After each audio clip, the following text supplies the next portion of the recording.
окуучулар, биздин жетиген үйрөнүү курсуна кош келиңиздер. Бул видео курс сиздер үчүн өтө пайдалы және орундаушылык деңгээлериңизди жогору деңгээлде көтөрөт деп сенемин. Эң башкысы өздөрүңүздүн ниеттериңиз, яғни ынта жигерлериңиз болса, кандай да болмасын билимди ийгересиз деп мен сенемин. Сондуктан да сиздерге иске сәттілік тілеймін. Барлық мақсаттарыңызға жетулеріңізге тілеймін.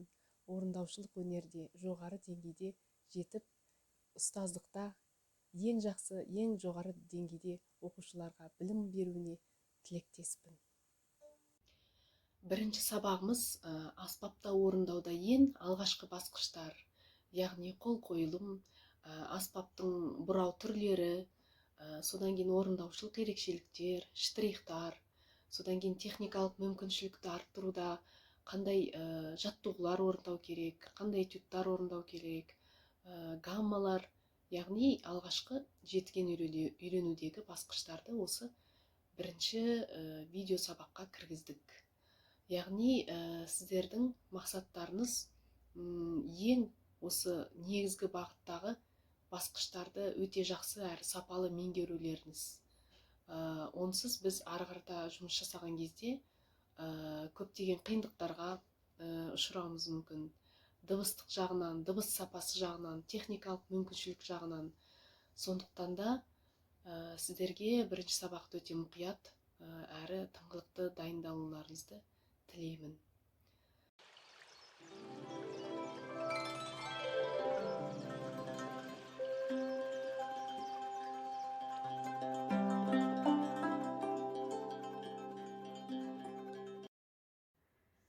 Жетігеннің диатоникалық бұрауы негізі додан басталып, доға дейін кейде ре, ми деген шектерді қосып аламыз шығарманың, күйлердің және бұрау түріне байланысты. Бұл жерде көбіне диатоникалық бұрау до мажорда тональностьке байланысты біз тиекті жылжыту арқылы си бемоль, фа диез дегендерді мысалы келтіреміз. Мысалы фады, ми мен фаны өте жақын орналастырамыз. Құлақ арқылы бұрап, себебі ыңғайлы болу үшін. Фа диез керек болса, фа диезді осы жерге белгілеп қоямыз негізі. Және фа болғанда қайтадан миге фаға келтіреміз. Оны айтып отырған себебім, көбісі ара қашықтықтарды басқаша қояды да, мысалы ми мен фа ара қашықтығы өте алыс тұрады. Содан кейін ыңғайсыз болады. Ары бері жылжыту. Фа диез болса, мына жаққа дейін жылжуға тура келеді. Ми мен фа екеуі жарты тон ғой, сондықтан да ми мен фаны жақын орналастырамыз. Және де си мен доны екеуі жарты тон ғой, сондықтан да екеуін жақын орналастырамыз.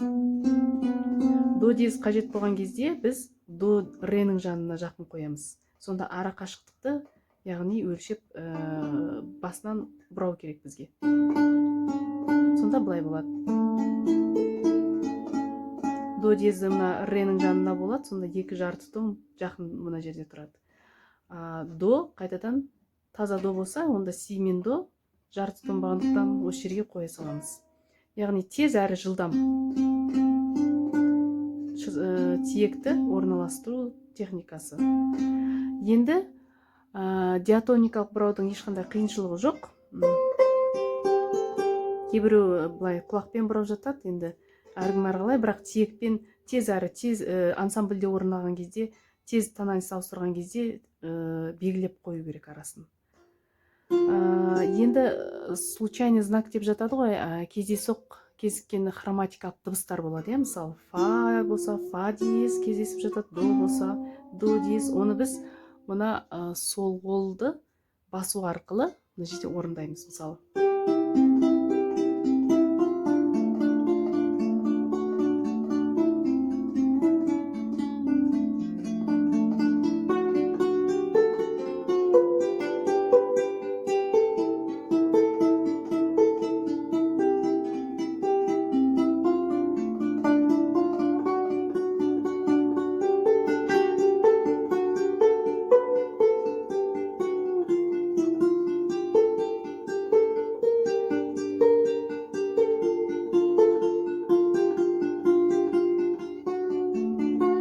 Ол үшін жаттығу керек, яғни хроматикалық дыбыстарды алу.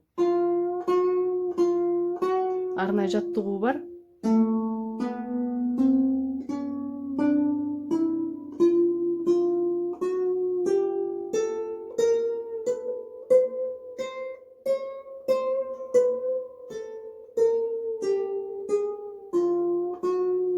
Грамматикалық дыбыстармен басып күнде дайындаламыз. Себебі фаны басқан кезде деген дыбыстар шықпау керек та.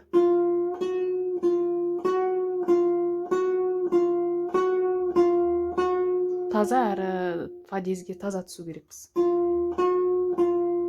Ол қолды жаттықтыру ғана арқылы келеді, себебі бірден келе алмайды да.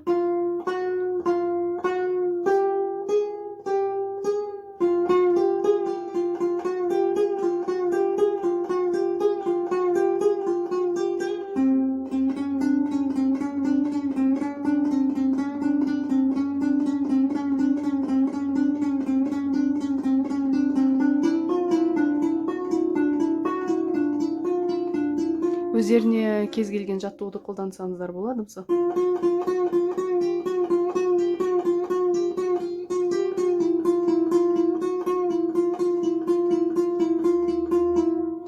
Яғни бұнымен арнайы жаттығу керек. Сол кезде дәл түсу арқылы. Содан кейін қараңғыда дайындалу керек, қарамай, яғни. Соль, диез, фа диез, ми.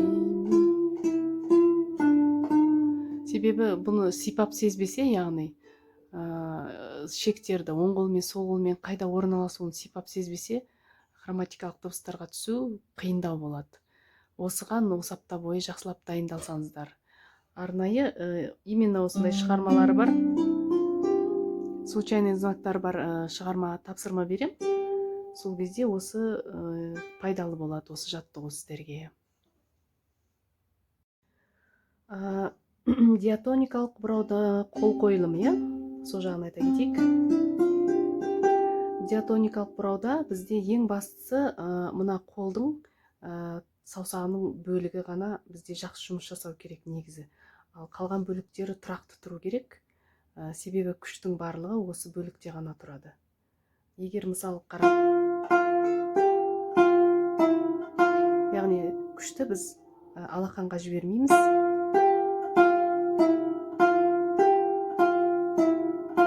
Егер мен күшсіз ойнасам, күштің барлығын алақанға жіберсем, онда мынандай дыбыс шығады. Яғни сипап отырғандай дыбыс шығады. Күш алақанға барлық жерге кетіп қалды. Сол үшін күшті жібермей, яғни напряженный дейді ғой.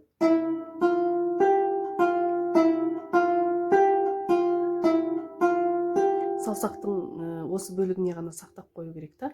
Сонда ол күшті біз қадағалауымыз керекпіз және бағыттау керекпіз.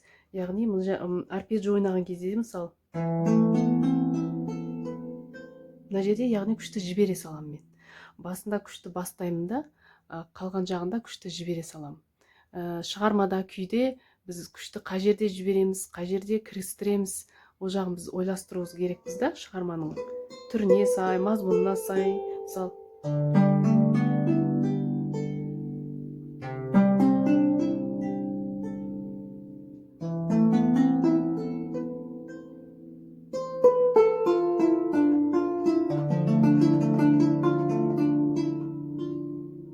Яғни бас жағында күшті жұмсайым да, қалған жағына жібере салам.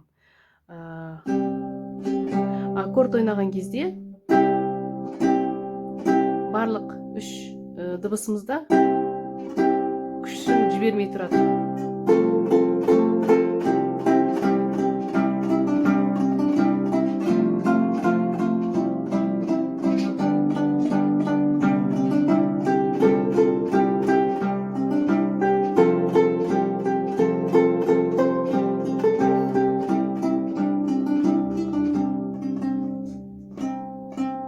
Жерде көбісінің қателігі күшті жібере салады. Сонда ана безалаберный кір дыбыстар көп естіледі да. Кейде нейдің орнына фа түс қалады, фаның орнына ре түс қалады деген сияқты. Мына жерде нақты ұстап тұру керек күшті. шет елдің шығармасын көп ойнағанда қолданады осы тәсілді. Бұл ең маңызды аккорд ойнаған кезде негізі. Қол қойылым жалпы ондай қатаң тәртіп жоқ. Ең бастысы домалақ әрі фортепианодағы ұстайтындай орындалса екі жақта. Және сосын мына саусақтың мына бөлігі бар ғой, подушка дейді ғой, қазақша қалай айтады, саусақтың ұшы дей ма, сол ұшында күшпен ойнаса, яғни тік вертикалына түсіп шекті тартып қаламыз. Бұлай емес, өзіне қарата тартпайсың, болмаса бүйтіп жұлып алмайсың, іліп алмайсың, тек қана мынаны күшпен ғана итеріп қаласың.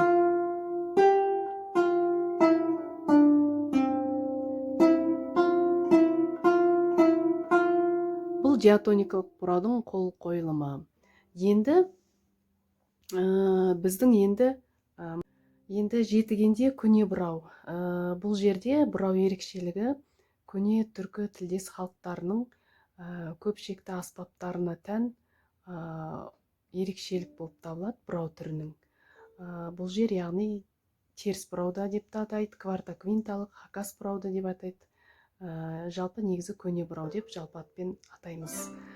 Бұл жердің ерекшелігі диатоникалық бұрауда бізде 4 саусаққа дейін жұмыс жасаса, оң қол сол қолда, бұл жерде көбіне 2-ақ саусақ, бас бармақ және соқ саусақ. Мынау енді ре ғана қолданады, ал 4-5 саусақ тіреуіш ретінде қолданады. Кейбір штрихтарда шертіп орындаймыз, мысалы домбыра тәрізді төкпе күйлерде, мысалы домбыра орындайтын төкпе күйлерде біз төгіп ойнаймыз, шертпе. Бұрау түріне келетін болсақ, соңғы жағынан бастайық. Ре бірінші октавадағы, сосын до үлкен октава, соль кіші октавадағы, до кіші октавадағы, бірінші октавадағы болады, ми, содан кейін бірінші октава, соль бірінші октава, ля бірінші октава, сосын до екінші октава. Яғни ре, до, соль, до, ми, соль, ля, до. Осы жерге дейін. Қол қойылым барысында бізде 4-5 саусақ тіреп ойнайды. Рені 3-пен ғана орындаймыз.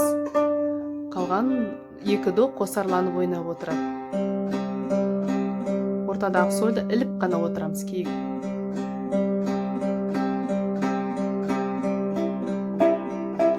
Енді бұл жерде тағы бір ерекшелік, мына сол қолды басу арқылы орындаймыз. Басқан кезде түртіп қана қаламыз біз.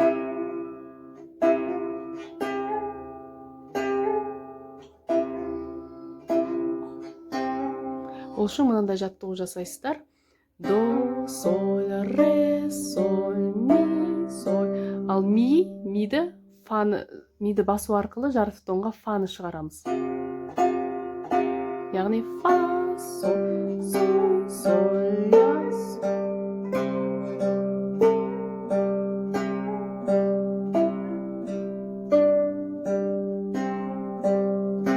Яғни осы жаттығуды бірнеше рет ойнайсыздар.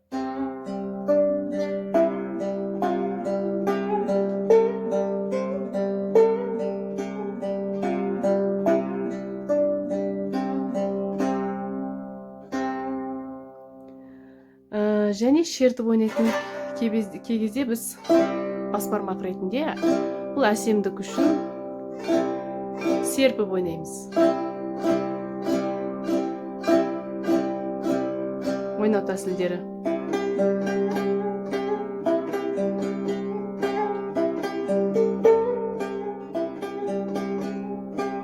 Мына жерде міндетті түрде сол қолда түртіп әдемігі үшін бояу әрлендіру үшін орындалады. Ең алғашқы күйлер жаңағы кербез қыз, арман деген сияқты коллектің жеңіл арбиян қоңыр сияқты күйлерді бастап орындауға болады осы көне бұрауда мысалы.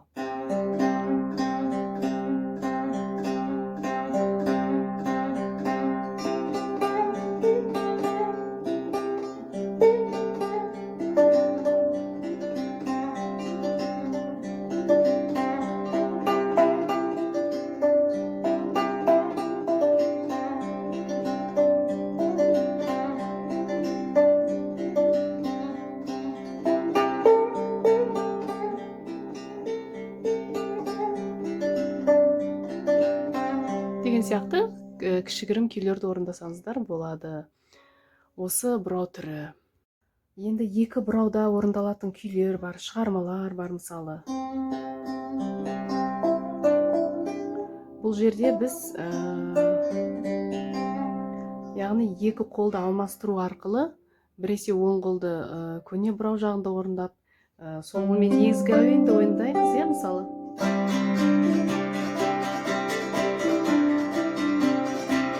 Шертпе келеді, төкпе келеді.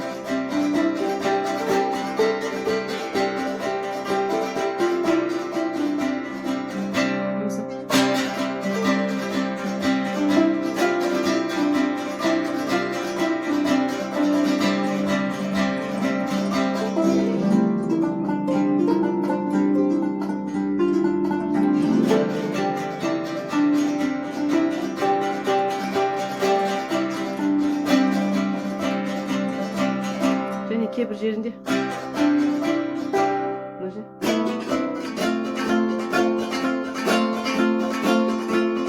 әдістер бар, аккордпен ойнау және былай ауыстыру, былай ауыстыру деген сияқты. Кейбір жерде до мажордың мысалы кейбір дыбыстары жетпей қалған кезде біз осы жермен ойнаймыз, негізгі әуенді қайтадан оң қолға ойнап, мына жерде тек әрлендіруші мақсатта орындауымыз мүмкін. Күйдің мазмұнына қарай, ол орындаушының өзінің фантазиясына қарай, шеберлігіне қарай деген сияқты. Мысалы, қабыке желдірме күйінде.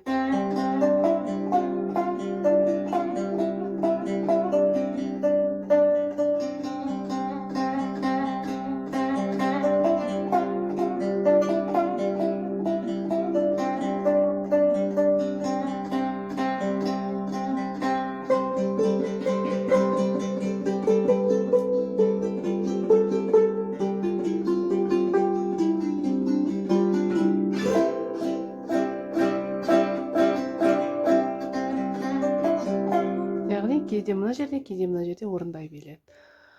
Бұл біздің диатоникалық пен және көне бұраудағы екі жақта орындалатын күйлерге қатысты негізінен.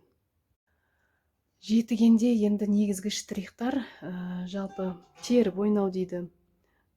Теріп ойнау, яғни өзімізге белгілі әндерді сүйемелдегенде орындалатын штрихтардың түрі, ойнау тәсілдердің түрі, нақтырақ айтсақ.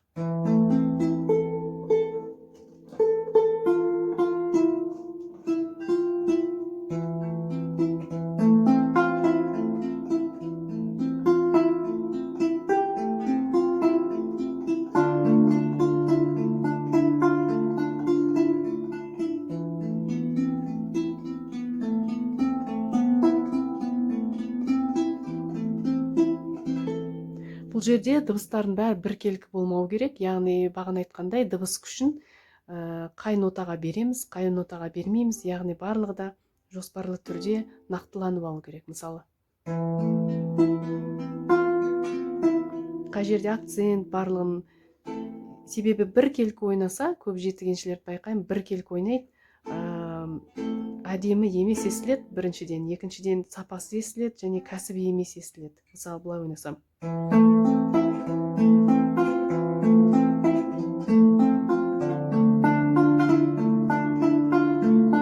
Деп бәрін нақты барлығына күш жұмсай берсе, кәсіби емес естіледі.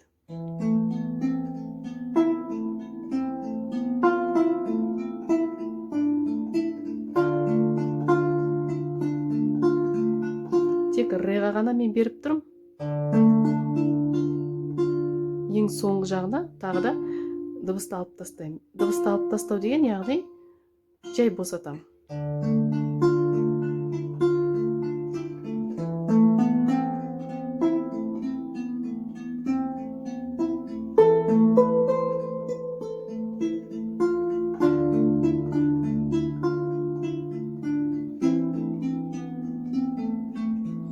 Яғни сауатты, сапалы барлығын ойластыру керек. Бұл өте маңызды. Теріп ойнау әдісінде,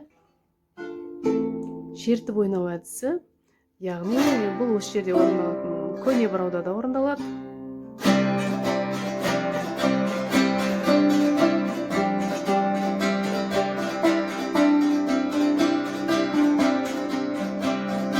Бұл домбыраның қағысына сай кәдімгі мына жер кішкене темір сияқты естілмес үшін сәл ақырынырақ ойнаймыз дыбыс жағынан.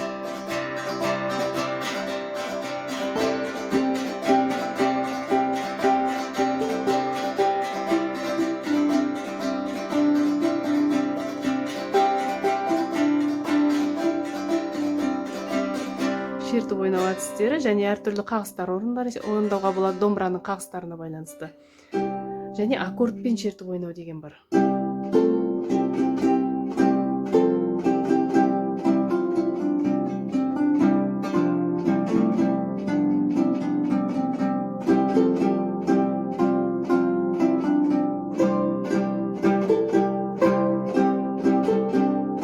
Бұл жерде яғни саусақ өте қалай айтсам екен,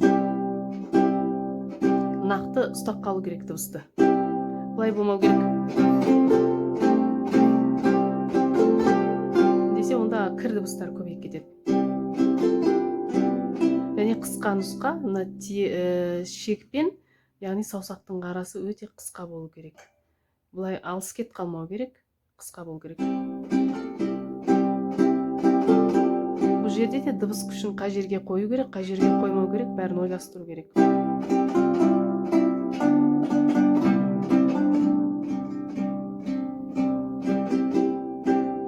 Бұл аккордпен шертіп ойнау әдісі. Келесі әдістердің бірі тұтып ойнау, яғни тұтып ойнау.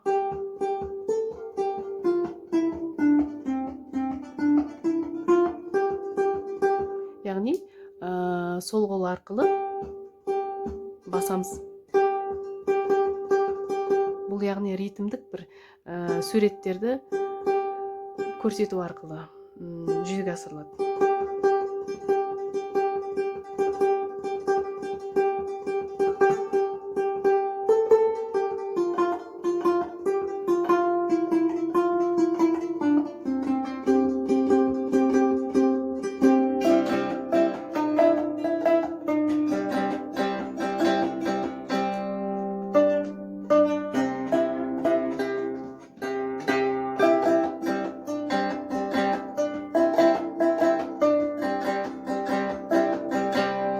Тұтып ойнау әдістерінің бірі.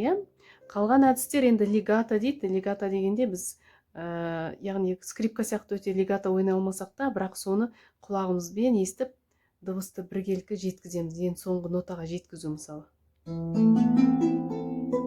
Яғни легато. Егер нон легато болса,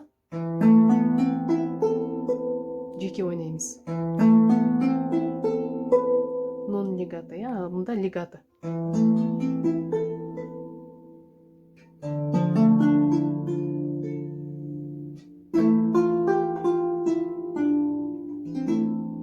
Легато деген құлақ арқылы естіледі да, ол былай қолмен білінбейді негізі. Нон легато, легато, негізгі штрихтардың барлығы осы, глиссанда өздеріңізге белгілі. Яғни бас бармақ арқылы. Бұл жерде дыбыс күшін толық сақтап тұрып алмаймыз, бажылдатып, мысалы. Яғни бізде арғарта жібере саламыз. Басын дыбыспен аламыз, қалған аяқ жағын дыбысты жібере саламыз. Сонда әдемірек естіледі. Кейде глиссандамен бір дыбысқа тоқтайтын кездер болады, мысалы соль, не болмаса до. Не болмаса деп бір доны сол қолмен алып дайындап отырамыз да, ал мынаны глиссандамен аламыз.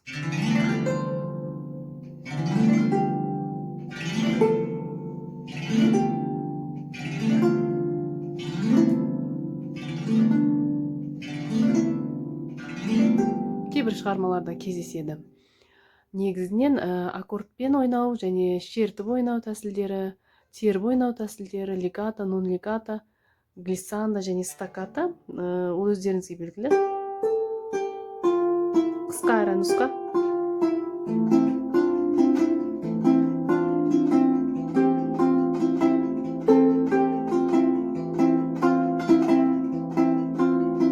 Қысқа нұсқа ойнайды, өте қысқа.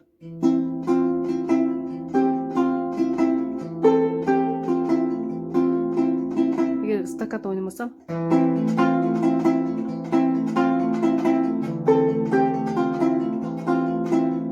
бирок созулуңку эслетти астаката.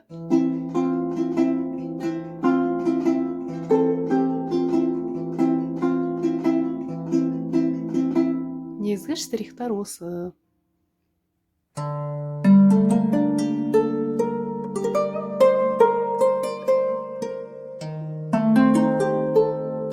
Жетегенде гамма ойнау әдістері, бұл жерде 2 мен 3, мында 2 мен 3 саусақтары кезек орындалу арқылы жүзеге асады. Мысал ретінде до мажорды көрсетейін. Мысал до, ре, ми, фа, соль, ля, си, до, ре, ми, фа, соль, ля, си, до, си, ля, соль, фа, ми, ре, до, си, ля, соль, фа, ми, ре, до. Яғни бұны метрономмен сәл жылдамырақ ойнау керек. 90 не 100 темпінде ойнап көруге болады. До, ре, ми, фа, соль, ля, си, до, ре, ми, фа, соль, ля. Бұл жерде доға акцент береміз. До, ре, ми, фа, сольға. Ре, ми, фа, ля, си. До, си, ля, соль, фа, ми, ре, до, си, ля, соль, фа, ми, ре. Негізгі 4 дыбыстың біріншісіне ғана акцент береміз. Содан кейін пунктирный ретімен орындау керек.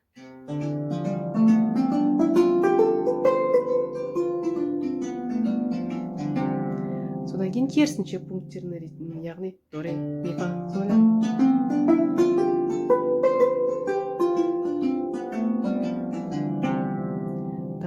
Содан кейін осының негізі темпінде 100-ден аса темпте орындау керек метроном бойынша. Яғни арпеджио. Арпеджионың фактурасын өздеріңіз білесіздер, қалай ойнағыларыңыз кезде негізгі.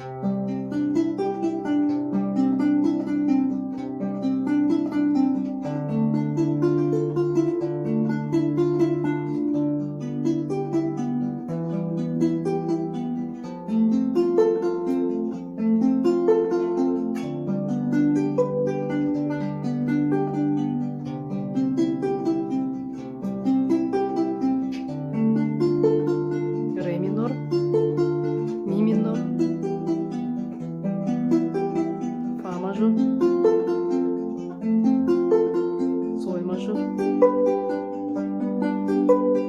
ля минор, си.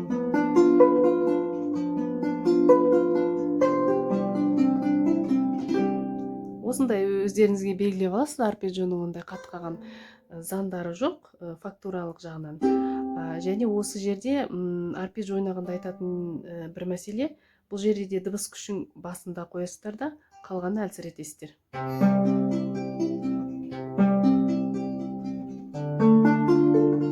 Яғни ляға акцент кетеді екен да, реға акцент кетеді басында. До, соль, до, ми, соль.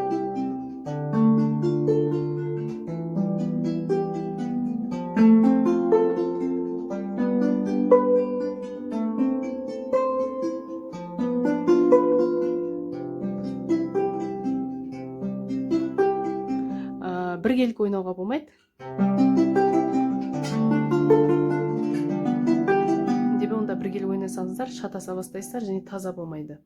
Сол үшін до және сойға акцент бересіздер де, қалғандарын қосалқы жеңіл түрде ойнайсыздар. Қалғаны арасындағы дыбыстарды. Бұны да метрономмен негізінен 120 темпінде орындап үйрену керек. Неғұрлым темп жоғарылаған сайын, яғни қолды алмайсыздар шектен.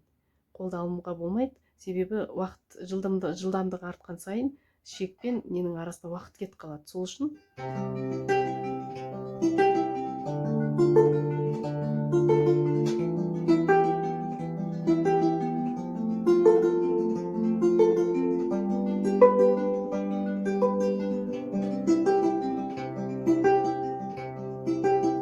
жылдамдығы артқан сайын уақыт кетіп отырады сіздердің қолдарыңыз егер көтерсеңіздер.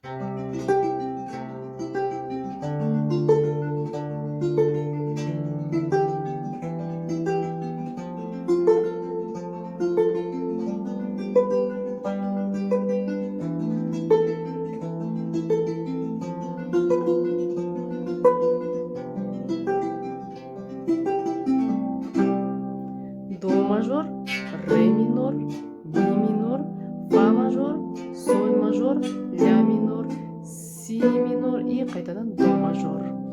Негізгі арпеджио орындау әдістері осындай.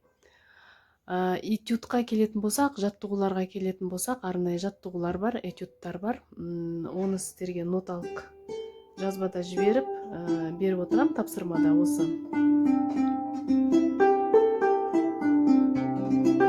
Сол бойынша тапсырасыздар.